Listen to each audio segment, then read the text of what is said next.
ትላንት ፍጻሜውን ያገኘው የአውሮፓውያን 2025 ዓመት ለአፍሪካ የፖለቲካ ጉዞ እጅግ ፈታኝ በውጥረት የተሞላና የአህጉሪቱን የዲሞክራሲ ተስፋ ጥያቄ ውስጥ የከተተ ዓመት ሆኖ አልፏል። መፈንቅለ መንግስታት፣ አወዛጋቢ ምርጫዎችና መጠነ ሰፊ ህዝባዊ ተቃውሞዎች የአፍሪካ የዓመቱ አበይት ክስተቶች ነበሩ። በተለይም በጥቅምት ወር በታንዛኒያ የታየው አስደንጋጭ ክስተት በአህጉሪቱ እየታየ ያለውን የፖለቲካ አለመረጋጋትና በመሪዎችና በተመሪዎች መካከል ያለውን ሰፊ ልዩነት ቁልጭ አድርጎ የሚያሳይ አጋጣሚ ሆነዋል። ለበርካታ አስርተ ዓመታት በምስራቅ አፍሪካ የሰላምና የመረጋጋት ተምሳሌት ሆና ትታይ የነበረችው ታንዛኒያ የ2025 ምርጫ ይህን ዝናዋን ከአፈር ደባልቆታል። ፕሬዝዳንት ሳሚያ ሱሉሁ ሐሰን 98 በመቶ የሚሆነውን ድምጽ በማግኘት በድጋሚ መመረጣቸው ቢታወጅም ሂደቱ ግን በደም የጨቀየ ነበር። ተቃዋሚ ፓርቲዎችና ደጋፊዎቻቸው ምርጫው ተጭበርብሯል በሚል ድምጻቸውን ለማሰማት አደባባይ በወጡበት ወቅት በስታይሎች ተኩስ ተከፍቶ በርካታ ሰልፈኞች መገደላቸው የዶዶማን ስም ጥላሸት ቀብቶታል። ይህ ክስተት ታንዛኒያ ወደ ነጻ የዲሞክራሲ ስርዓት ታደርገው የነበረውን ጉዞ ወደ ኋላ መመለስ ብቻ ሳይሆን ተቃዋሚ እጩዎች ታስረው ወይም ከውድድር ውጭ ሆነው በተካሄደ ምርጫ እንዲህ ያለ ውጤት መመዝገቡ በአህጉራዊና ዓለም አቀፋዊ ተቋማት ዘንድ ከፍተኛ ውግዘት አስከትሏል። የታንዛኒያ ሁኔታ በአሁኑ ወቅት በብዙ የአፍሪካ ሀገራት የሚታየው የመንግስትና የህዝብ ግንኙነት መቋረጥ ማሳያ ተደርጎ ይወሰዳል። ታዋቂው ሞ ኢብራሂም ፋውንዴሽን በየዓመቱ የሚያወጣው ኢንዴክስ ኦፍ አፍሪካን ገቨርናንስ የአፍሪካ አስተዳደር መረጃ በ2025 ባወጣው መረጃ መሰረት በአህጉሪቱ ያለው የዲሞክራሲ እድገት ወደ መቆም ደርሷል ሲል በስጋት ገልጿል። ሪፖርቱ ደህንነትን፣ የዜጎችን በፖለቲካ የመሳተፍ መብት፣ የህግ የበላይነትን፣ ጤናና ትምህርት የመሳሰሉ መሰረታዊ አገልግሎቶችን መሰረት በማድረግ ባደረገው ጥናት ከ2022 ወዲህ የታየው አዝማሚያ ወደ ኋላ የሚስብ ሆኖ ተገኝቷል። የፋውንዴሽኑ መሪ ሞ ኢብራሂም ለቢቢሲ እንደገለጹት የመፈንቅለ መንግስታት መበራከትና የወታደራዊ አገዛዞች መመለስ የስርዓት ውድቀት ውጤቶች ናቸው። በተለይም የኑሮ ውድነትና የዋጋ ግሽበት የህዝቡን ምሬት በማባባስ ለተቃውሞዎች እንዳቀጣጣይ ክብሪትና ቤንዚን ሆኖ አገልግሏል። ይህ የምጣኔ ሀብት ቀውስ በሰላማዊ መንገድ ካልተፈታ ባለፉት አስርተ ዓመታት በብዙ መስዋዕትነት የተገኙ የዲሞክራሲ ብልጭታዎችና ውስን ድሎች አደጋ ላይ ሊወድቁ እንደሚችሉ አስገንዝበዋል። ምንም እንኳን አጠቃላይ ገጽታው አስፈሪ ቢመስልም በ2025 አንዳንድ ሀገራት አሁንም ዲሞክራሲ በአፍሪካ ህልው መሆኑን አሳይተዋል። በማላዊ የቀድሞው መሪ ፒተር ሙታሪክ በምርጫ አሸንፈው ወደ ስልጣን መመለሳቸውና ነባሩ መንግስት ሽንፈቱን አምኖ መቀበሉ የሚደነቅ ክስተት ነበር። በተመሳሳይ በሲሸልስ የሀገሪቱ አንጋፋ ፓርቲ ከዓመታት የተቃዋሚነት ቆይታ በኋላ በምርጫ መመለሱ የዲሞክራሲያዊ ሂደቱ ውጤት ነው ተብሏል። እነዚህ ስኬቶች በ2024 በደቡብ አፍሪካ የታየውን ታሪካዊ ለውጥ ተከትለው የመጡ ናቸው። የአፍሪካ ብሔራዊ ኮንግሬስ ANC ከአፓርታይድ ስርዓት ማክተም በኋላ ለመጀመሪያ ጊዜ አብላጫ ድምፅ አጥቶ ጥምር መንግስት መመስረቱ፣ እንዲሁም በሴኔጋል በህዝብ ተቃውሞና በህግ ተቋማት ጥንካሬ ፕሬዝዳንቱ የስልጣን ዘመናቸውን እንዳያራዝሙ መደረጉ ለአፍሪካ ትልቅ ትምህርት የሰጡ ሂደቶች ነበሩ። ውስን ስኬቶቹ እንደ ትልቅ ለውጥ ከበሮ የማያስደልቁ ናቸው የሚሉ ተንታኞች በተለይም በምዕራብ አፍሪካ ያለው ሁኔታ ግን እጅግ አሳሳቢ ሆኖ መክረሙን ይገልጻሉ። ማሊ፣ ቡርኪና ፋሶና ኒጀር ከቀጠናዊ ድርጅት የምዕራብ አፍሪካ ሀገራት የምጣኔ ሀብት ማህበረሰብ ኢኮዋስ በመገንጠል አዲስ ወታደራዊ ህብረት መመስረታቸው በዲሞክራሲያዊ ስርዓት ላይ ጥቁር ደመና ጥሏል።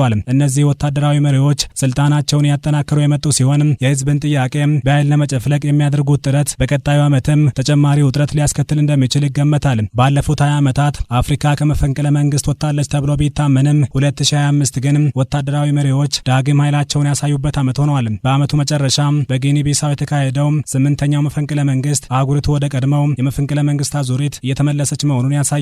ይሁን እንጂ በቤኒን የተሞከረው መፈንቅለ መንግስት በኢኮዋስ ጥብቅ እርምጃ መክሸፉ ምናልባትም የቀጠናው ድርጅት ለዲሞክራሲ ዘብ ለመቆም ዳግም መነሳቱን አመላካች ሊሆን ይችላል። ከዓለማችን ከፍተኛ ቁጥር የሚይዙ ወጣቶች ያሉባት አፍሪካ መሪዎቿ ግን የዓለም ዕድሜ ጠገብ መሆናቸው ትልቅ ተቃርኖ ፈጥሯል። የካሜሩን መንበረ ስልጣን ለዚህ ትልቅ ማሳያ ነው። የዜጎቿ አማካይ ዕድሜ 18 በሆነባት በዚያች ሀገር የ92 ዓመቱ ፕሬዝዳንት ፖል ቢያ ለ8ኛ የስልጣን ዘመን መመረጣቸውና እስከ 100 ዓመታቸው ለመግዛት ማቀዳቸው የወጣቱን ቁጣ ቀስቅሷል። ምንም እንኳን ለውጥ ባያመጣም በካሜሩን የተካሄደው ምርጫ ነጻና ፍትሃዊ አይደለም በሚል የተቀሰቀሰው ተቃውሞ ወጣቱ ትውልድ ይህን መሰል እርምጃዎችን በዝምታ እንደማያልፈው አመላክቷል። በማዳጋስካር የተፈጠረው ሁኔታ ግን ከሌሎች ሀገራት የተለየ ነበር። በወጣቶች የተመራውና ለሳምንታት የዘለቀው ተቃውሞ ፕሬዝዳንት አንድሬ ራዮልና ከስልጣን በማስወገድ በወታደራዊ ሽግግር መንግስት እንዲተኩ አድርጓል።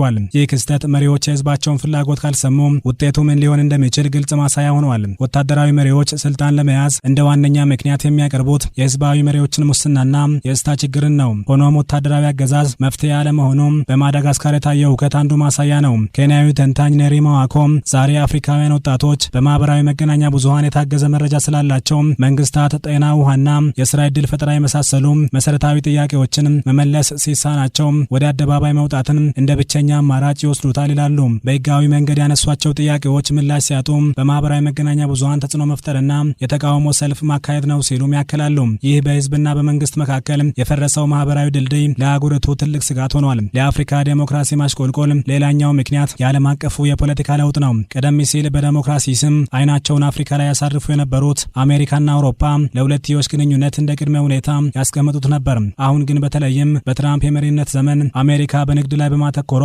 አምባገነን መሪዎች የፈለጉትን እንዲያደርጉ እድል ሰጥቷቸዋል ሲሉ ታዛቢዎች ያስረዳሉ።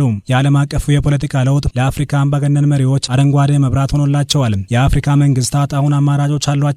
ከምዕራባውያን ጫና ለማምለጥ ወደ ሩሲያ ወይም ወደ ቻይና መዞር ይችላሉ። ይህ የዴሞክራሲ ተቋማት እንዲዳከሙና አምባገነን መሪዎች እንዲያንሰራሩ ምቹ ሁኔታን ይፈጥርላቸዋል። ዓለም አቀፍ አጋሮች ለዴሞክራሲ ያላቸው ድጋፍ እየቀነሰ መምጣቱ ለአህጉሪቱ መሪዎች የፈለጉትን የማድረግ ነጻነት ሰጥቷቸዋል። በ2024 እና በ2025 የታዩት ውጥረቶች፣ መፈንቅለ መንግስታትና የዴሞክራሲ መዳከም በ2026 በሚካሄዱ ምርጫዎች ላይ ጥላቸውን ማሳረፋቸው አይቀሬ ነው ሲሉ ተንታኞች ያስረዳሉ።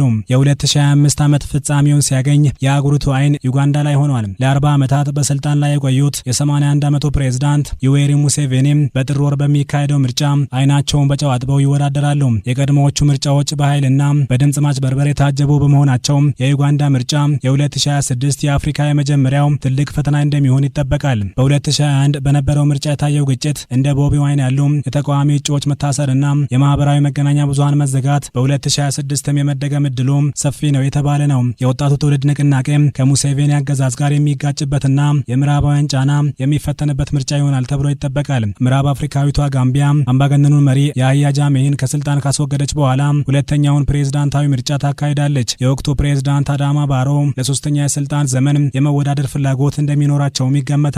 በሀገሪቱ ያለው ህገ መንግስታዊ ማሻሻያ አለመጠናቀቅና የስልጣን ዘመን ገደብ አለመቀመጡ ዳግም የፖለቲካ ቀውስ ሊቀሰቅስ ይችላል ተብሎ ይፈራል። በአፍሪካ የዴሞክራሲ ተምሳሌት ተደርጋ የምትታየው ዛምቢያ በዓመቱ ምርጫ የምታካሄድ ሌላኛው ሀገር ስትሆን ፕሬዝዳንት ሃካይንዴ ሂቺሌማ በምጣኔ ሀብታዊ ማሻሻያና በዴሞክራሲያዊ ምህዳር መስፋፋት ላይ የገቡትን ቃል ምን ያህል ፈጽመዋል የሚለው በምርጫው የሚፈተሽ ይሆናል። ምርጫዎቹ በሰላም ከተቋጩ አፍሪካ ወደ ቀድሞ የዴሞክራሲ ጎዳና ልትመለስ ትችላለች። ነገር ግን ባለፈው ዓመት የታዩ የቅድመና ድህረ ምርጫ ግጭቶች የሚደገሙ ከሆነ ተጨማሪ ወታደራዊ መፈንቅለ መንግስታት እንዲከሰቱ ሊያደርጉ ይችላሉ። በጥቅሉ አፍሪካ በታላቅ መስቀለኛ የለውጥ መንገድ ላይ የቆመችበት 2025 ለስልጣን የሚጓጉ መሪዎችና ወታደራዊ ኃይሎች ሲበራከቱ፣ በሌላ በኩል ደግሞ መብቱን የሚጠይቅና ለውጥ የሚፈልግ ወጣት ትውልድ ብቅ እያለ መሆኑ ታይቷል። የሞ ኢብራሂም ፋውንዴሽን መስራች ሞ ኢብራሂም በገለጻቸው አፍሪካ ካለችበት ቀውስ ለመውጣት ወጣቱን ትውልድ ማዳመጥ፣ ብቃቱን ለማሳደግ ኢንቨስት ማድረግና ሰብአዊ መብቶችን ማክበር ይኖርባታል። ይህ ካልሆነ ግን አህጉሪቱ በሁከትና ባልተረጋጋ የፖለቲካ አዙሪት ውስጥ መቆየቷ አይቀሬ ነው ባይ ናቸው። የ2025 ሁነቶች የሚያስተምሩን ትልቁም ነገር ቢኖር ዴሞክራሲ በምርጫ ካርቶን ብቻ ሳይሆን በህዝብ የዕለት ተዕለት ህይወት መሻሻል ላይ መመስረት እንዳለበት ነው።